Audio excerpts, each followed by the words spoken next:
Este vídeo é um diálogo com a obra de Timothy Keller, Ego Transformado. E Timothy Keller é um pastor, fundador da igreja Redeemer Presbyterian Church em Nova York. Tem sido muito apreciado no Brasil e publicadas as suas obras por várias editoras, o que demonstra uma grande comunicação com o povo brasileiro. Timothy Keller escreveu este pequeno livro, Ego Transformado, com o objetivo de mostrar que o ego cristão pode ser transformado por meio da humildade e por meio do serviço a Deus e às outras pessoas. Ora, vimos no vídeo anterior a proposta de Timothy Keller no sentido de que o ego humano, na sua condição natural, como o ser humano é, sem Jesus Cristo, é um ego absolutamente complexo, carente, necessitado sim de uma porção de coisas. E na verdade, ele tem o objetivo de mostrar no capítulo 1 como é que está a condição natural, mas agora, no capítulo 2, ele procura mostrar a visão transformada do eu. E nós vamos trabalhar no sentido de verificar o que é que Timothy Keller propõe para todos nós a partir da reflexão que ele faz de 1 Coríntios capítulo 4. As perguntas que ele fez para basear todo o seu livro são estas: quais são as marcas de um coração radicalmente transformado pela graça de Deus? E a segunda pergunta: se confiamos em Cristo, como deve ser o nosso coração? E nesse sentido, nós devemos entender coração aqui como a sede do ser humano, a parte não material do ser humano, onde naturalmente está o ego humano. E ele quer trabalhar a ideia de um ego transformado. Ele falou no capítulo 1 exatamente do fato de que na condição natural que nós seres humanos vivemos, sem a conversão que Jesus Cristo propõe e realiza na vida da gente, ele comentou do fato de que o ser humano é vazio de Deus, tem um ego dolorido, porque está insuflado, e porque assim toda a coisa insuflada força para estar ali e sofre pressões também para estar ali. Ele fala de um ego atarefado, preocupado com a autocomplacência, preocupado com o orgulho próprio, com a autovalorização, e fala justamente de um ego que é, na verdade, um ego extremamente frágil, porque é suscetível à crítica, é suscetível a qualquer interferência. Então, neste capítulo, ele vai começar a falar de como é que nós podemos mexer no nosso ego e deixar que Deus, naturalmente, conduza o nosso ego a uma condição melhor, diferente. Vamos nos recordar, então, que Timothy Keller, no seu livro, procurou tratar de 1 Coríntios 4, de 1 a 4, e o texto diz assim: portanto, devemos ser considerados simples servos de Cristo, encarregados de explicar os mistérios de Deus. De um encarregado espera-se que seja fiel. Quanto a mim, pouco importa como sou avaliado por vocês ou por qualquer autoridade humana. Na verdade, nem minha própria avaliação é importante. Minha consciência está limpa, mas isso não prova que estou certo. O Senhor é quem me avaliará e decidirá. Dá para observar aqui, a partir desta fala do apóstolo Paulo, que ele quer ser tratado de uma maneira muito, muito direta, muito simples, muito específica. Eu sou um servo de Cristo. Ele pode ter sido uma pessoa maioral dos fariseus. Ele pode ter sido, talvez, o maior dos apóstolos de Jesus Cristo, aquele do qual se tem maior registro, maior número de registros históricos. Ele pode ter sido um daqueles pilares teológicos que fortalecem a igreja no decurso destes 2 milênios. Mas ele quer ser visto como servo de Cristo, um simples servo de Cristo. E a missão dele, naturalmente, é explicar os mistérios de Deus. É para isso que ele vive, é para isso que ele existe. Ele não tem outra pretensão a não ser chegar de cidade em cidade, procurar pessoas que queiram ouvi-lo e assim, então, como simples servo de Cristo, explicar os mistérios de Deus. E ele chega a uma conclusão absolutamente lógica. Como é que a gente espera que um líder religioso, um líder da sociedade em geral, seja? O texto diz: de um encarregado espera-se que seja fiel. Mas há um segundo aspecto no texto que é muito importante para a questão do ego. Ele diz assim: eu estou diante de uma missão. Vocês me olhem como simples servo de Cristo. Eu sou encarregado de explicar os mistérios de Deus e não me importa o que vocês pensam a respeito disso. Não importa o que eu penso disso. Embora a minha consciência esteja tranquila, isso não prova que eu estou certo. Não é o fato da minha consciência estar bem que faz com que uma coisa seja certa. Este conceito para nós talvez seja um pouco novo, seja um pouco diferente, porque na verdade muitas vezes e em muitos lugares a gente ouve a seguinte expressão: siga o seu coração. E o Paulo diz assim: ainda que eu tenha a consciência tranquila, isso não significa que eu estou andando no caminho certo. Ademais, no Antigo Testamento está dito que o coração é enganoso. Ele não serve como árbitro. Então, se o coração não serve como árbitro, o julgamento de nós mesmos para conosco não serve. Se o julgamento dos outros também não serve, o que serve? Paulo diz: o Senhor é quem me avaliará e decidirá. Em outras palavras, o que ele está pensando, preocupado, é justamente o fato de que ele vai se apresentar diante do Senhor para entregar uma obra que lhe foi dada. Eu estou me lembrando de uma passagem agora, uma parábola que Jesus Cristo contou a respeito de pessoas que receberam talentos do seu senhor para trabalho.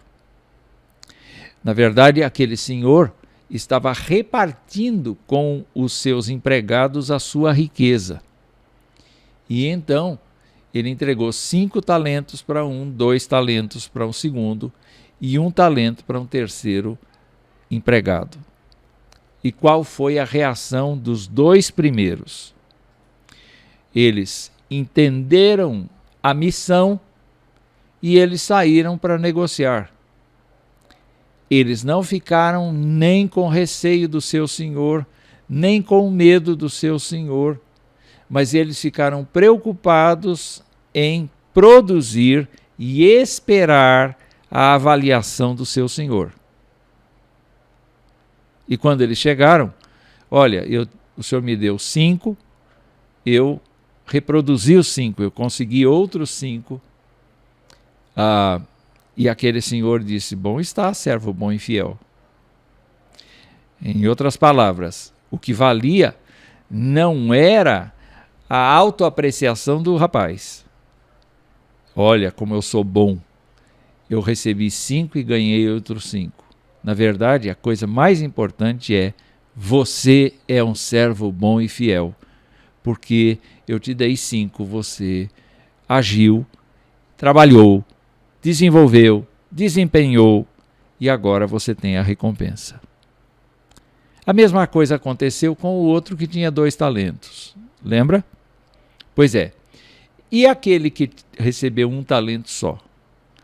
Chegou diante do seu senhor e diz assim: olha, eu sei que o senhor é um homem duro, o senhor planta num lugar e colhe no outro, o senhor é uma pessoa enérgica, então por conta disto eu tive medo de fazer alguma besteira com seu dinheiro e eu então resolvi enterrar o seu dinheiro. Mas está aqui ele de volta. Do jeito que o senhor me deu, ele está aqui. É claro que ele ficou preocupado com o que ele mesmo pensava de si. O que ele pensava do seu senhor. Vocês estão entendendo? É necessário a gente pensar que Paulo, quando olhava para a sua missão, não pensava como o terceiro homem que enterrou o dinheiro. Ele dizia: eu tenho que trabalhar. E eu tenho que ser visto como simples servo de Cristo. Eu tenho que ser uma pessoa que seja vista como encarregada dos mistérios de Deus. E para isso eu preciso ser fiel. Então, olha só os conselhos que a sociedade dá. Para que você tenha um ego são, vamos dizer assim, os conselhos, os conselheiros, e Timothy Keller relaciona isso, não é? Ele relaciona isso na página 28, ele cita todos estes, e ele diz assim: olha, para você preservar o seu eu, você não deve levar em consideração o que os outros pensam sobre você. Você não deve viver segundo a vontade dos outros, você deve ter padrões próprios. Os padrões das pessoas não devem influenciar você. Olha, você não deve valorizar demais o que as pessoas pensam a seu respeito. O que realmente interessa é o que você pensa de você. Você não tem que seguir normas de ninguém. E o que interessa de fato são os seus valores, aqueles que você mesmo determina. Está vendo? Isto é o que Timothy Keller vê na sociedade o tempo todo. E talvez seja exatamente o que nós vemos também. Os nossos conselheiros dizem: você tem que ser autossuficiente, você tem que estar sempre alegre, com astral bom, você tem sempre que levar para frente, não se importar com quem tente interromper você. Você pode ser uma pessoa bem-sucedida, você pode conseguir tudo o que você quer. Já ouviu esse discurso? Pois é.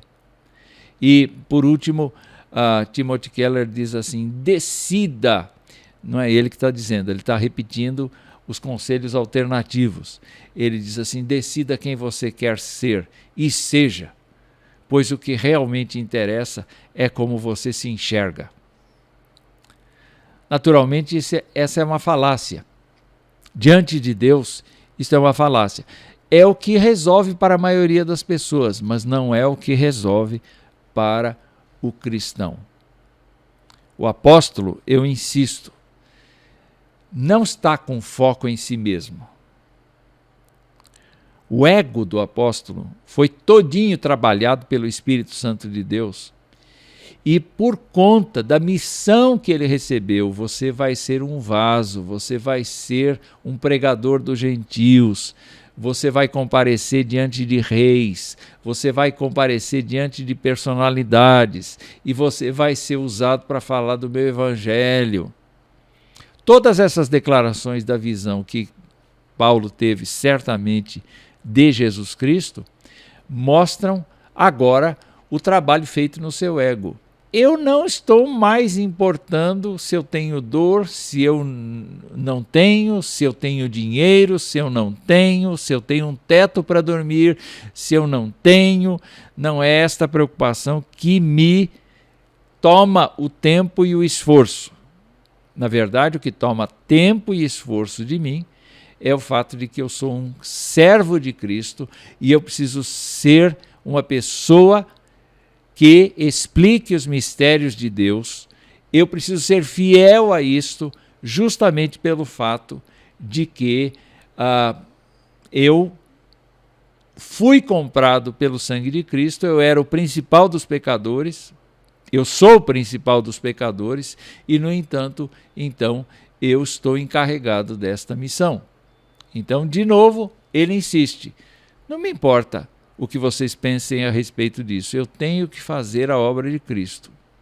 E olhe, quando uma pessoa experimenta a salvação em Jesus Cristo, ela não é salva simplesmente para ganhar o céu. O céu é uma consequência da transformação, porque ela se transforma em testemunha do Evangelho de Cristo na vida diária.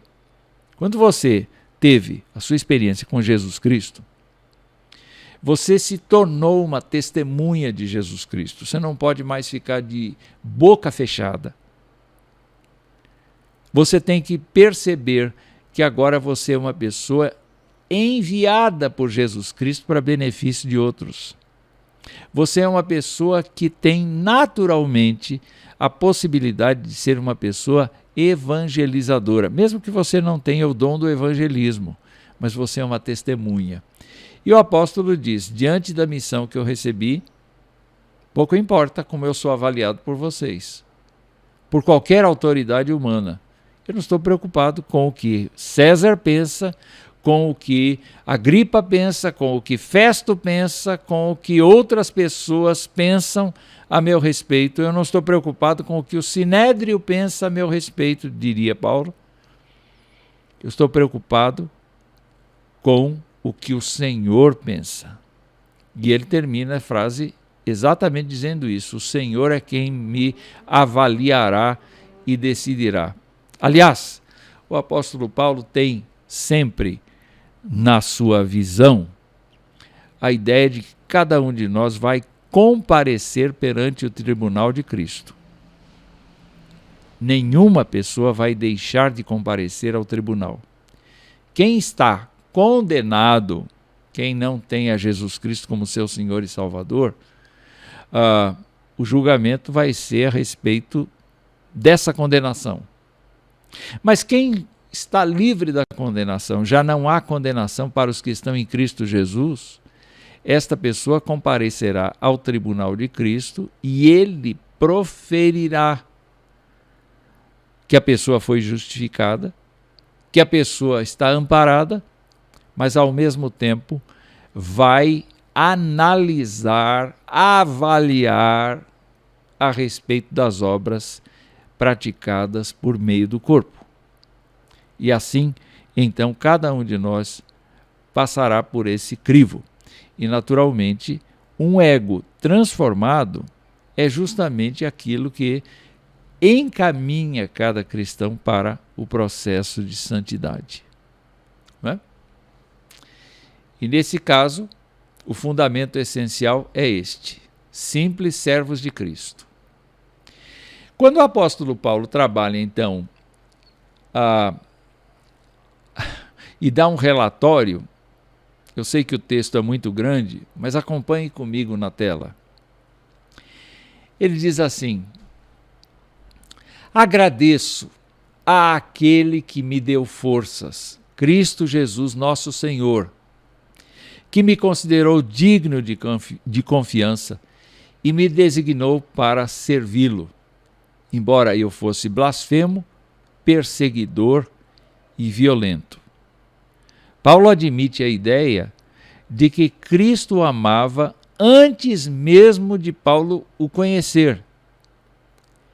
E admite que quem lhe deu forças para trocar aquele estilo de vida de blasfêmia, de perseguição, de violência, foi Cristo Jesus, o Senhor dele, que lhe entregou a missão, portanto, o considerou digno de confiança e o encaminhou para servi-lo por toda a região da Ásia Menor, por toda a região da Europa, por toda a região do Mediterrâneo, basicamente. E ele, então, diz assim: embora eu fosse blasfemo, perseguidor e violento, contudo, recebi misericórdia, porque agia por ignorância e incredulidade. Ninguém pode aqui dizer que Paulo foi tratado pelo Senhor porque era uma pessoa inocente. Não era uma pessoa inocente. Embora fosse ignorante dos desígnios de Deus, embora fosse uma pessoa incrédula, Paulo não tem méritos. Ele acaba nos dando a ideia aqui de que ele recebeu misericórdia. Ele recebeu misericórdia. E ao receber misericórdia, ele disse assim: o Senhor fez sua graça transbordar e me encheu da fé e do amor que vem de Cristo Jesus. Então, olha só, ele deu forças, considerou Paulo de confiança, embora houvesse todas estas coisas que depunham contra Paulo, deu misericórdia e fez sua graça transbordar. Vocês acham que isso aconteceu só com Paulo ou acontece com toda pessoa que confessa Jesus Cristo como seu Senhor e Salvador? Então, Paulo chega à seguinte conclusão: esta é uma afirmação digna de confiança e todos devem aceitá-la. Abre aspas. Cristo Jesus veio ao mundo para salvar os pecadores. Fecha aspas. Essa é a declaração doutrinária. Agora a declaração pessoal. E eu sou o pior de todos. Paulo não diz, eu fui o pior de todos. Ele diz, eu sou o pior de todos. Timothy Keller chama a atenção do tempo verbal e insiste no fato de que Paulo continua pensando que ele é o pior dos pecadores, o pior de todos. Mas toda vez que ele deixa de valorizar a si mesmo para valorizar a misericórdia de Deus, para valorizar a graça de Deus, ele está fazendo um bem ao ego pessoal. Não só glorificando a Deus, mas abençoando o seu próprio coração. E ele explica então, foi por isso que eu, o pior dos pecadores, recebi misericórdia, para que assim Cristo Jesus mostrasse quanto é paciente. Desse modo, sirvo de exemplo a todos que vierem a crer nele para a vida eterna. Em outras palavras, Paulo tem um ego que agora está preocupado em viver para a glória de Deus. E Paulo tem algumas declarações que mostram que ele se orgulhava, sim, de muitas coisas realizadas. Mas no final das contas, o que sempre ocupou a cabeça de Paulo foi justamente o fato de que ele atribuía a Deus o mérito e a glória de todas estas coisas. Então, ele agradece a Deus que lhe deu forças e ao mesmo tempo ele diz, eu sou o pior de todos e foi por isso que eu recebi misericórdia. Desse modo, eu sirvo de exemplo a todos os que vierem a crer em Cristo para a vida eterna. Quando a gente olha então para esta tela, nós podemos entender com mais clareza como deve ser o eu, o ego humano cristão.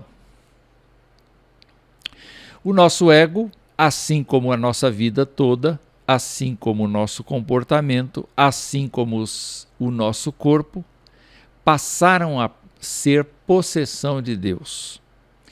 O Espírito Santo veio morar na nossa vida. Nós nos tornamos, o nosso corpo se tornou o templo do Espírito Santo. Então, qual é o estado do nosso ego? Onde é que deve estar o nosso ego diante do fato de que Deus entrou na nossa vida, de que Deus mora no nosso coração, de que a sua palavra é uma coisa que está na nossa mente, de que os nossos louvores, a nossa gratidão, as nossas orações estão todas canalizadas para Deus. Onde é que deve estar o nosso ego? Bom, o nosso ego deve estar conectado a Deus. Mas nós podemos negar em algum momento que nós temos derrotas? Nós podemos negar as nossas vitórias? Nós podemos negar as nossas provações, as provações que nos vêm, as situações complexas que nós enfrentamos? Por exemplo, nesta pandemia. E nós podemos olhar as bênçãos. Ora, esta coluna aqui de circunstâncias não deve afetar o nosso ego. Porque o nosso ego está entregue a Jesus. Então, o que fazemos diante das derrotas? Diante das derrotas, nós fazemos como sugere a Escritura. Vamos confessar os nossos pecados, pois Ele é fiel e justo para nos perdoar e nos purificar de toda injustiça. Vamos pedir orientação de Deus. Vamos mudar de caminho. Vamos ter uma vida transformada. Diante das vitórias, nós vamos nos gloriar? Não, nós podemos nos alegrar pelas vitórias alcançadas, mas o que a gente precisa fazer é dar a glória, o mérito destas conquistas para Deus. Não é? Se por um acaso eu, pregador, prego um belo sermão, deu certo, as palavras fluíram, os argumentos foram bons, eu não tenho que me gloriar disto.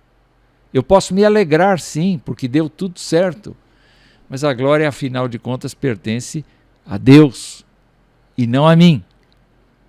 Ao mesmo tempo, nós passamos por situações complexas e Tiago diz assim: se você não compreende, se você tem falta de sabedoria, peça para Deus, para compreender as situações. Porque quando vem uma provação, ela é boa para amadurecer você.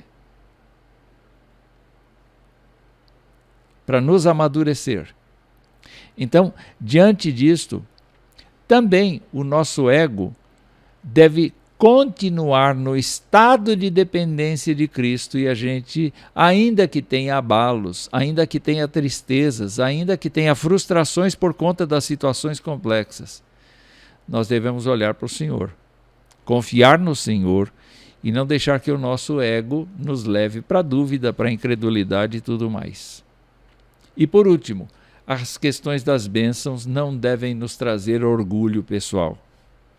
Pelo contrário, nós devemos olhar para as bênçãos como momentos pelos quais Deus nos usou, Deus nos fortaleceu, Deus nos deu sua graça e misericórdia.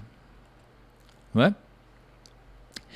Eu me lembro um pouco de João Calvino e da forma como ele encarou essa questão do ego. E uma das coisas que fez, que marcou muito João Calvino foi este símbolo aí que você vê na figura, na ilustração aí. Não é? cor meum tibi offero Domini prompti e sincere. O meu coração te ofereço, ó Senhor, de modo pronto e sincero. Na verdade, João Calvino está replicando Paulo, exatamente por conta do fato de que ele se viu numa missão e ele não olhou para si. A vida de João Calvino, muito biografada por várias pessoas, por vários autores, acaba mostrando isto, que ao final dos seus dias, chamando os magistrados da cidade, ou então chamando os pastores, ele mostrava que tudo quanto tinha sido feito, e muita coisa foi feita no tempo dele pelas suas mãos, tudo isso, sem a graça de Cristo, era lixo, era nada, não é? E tudo quanto ele tinha feito, ele dependia da misericórdia de Deus para que Deus relevasse. Nós não somos João Calvino, mas nós temos que pensar da mesma maneira, no sentido de que o nosso ego já foi colocado nas mãos de Cristo e ele precisa ser tratado pela pessoa de Cristo. Então, em lugar do ego inflado, o ego satisfeito em Cristo. Esta é a tese de Timothy Keller. Em vez de um ego inflado, dolorido, vazio de Deus, atarefado e frágil, um ego satisfeito em Cristo Jesus. O que caracteriza Paulo, o que caracteriza João Calvino e o que caracteriza milhares de cristãos em toda a história do cristianismo é justamente de pessoas que tiveram o seu ego satisfeito em Cristo. Timothy Keller, na página 34, destaca: a humildade do Evangelho mata a necessidade que tenho de pensar em mim. Não preciso mais ligar as coisas à minha pessoa. Na verdade, deixo de pensar em mim mesmo. É a liberdade que vem do autoesquecimento. É o descanso bendito que somente o autoesquecimento nos oferece. Quando olhamos para esta situação, então, qual é a tese, qual é a proposição de Timothy Keller à luz de toda esta exposição? É que enquanto eu estou ocupado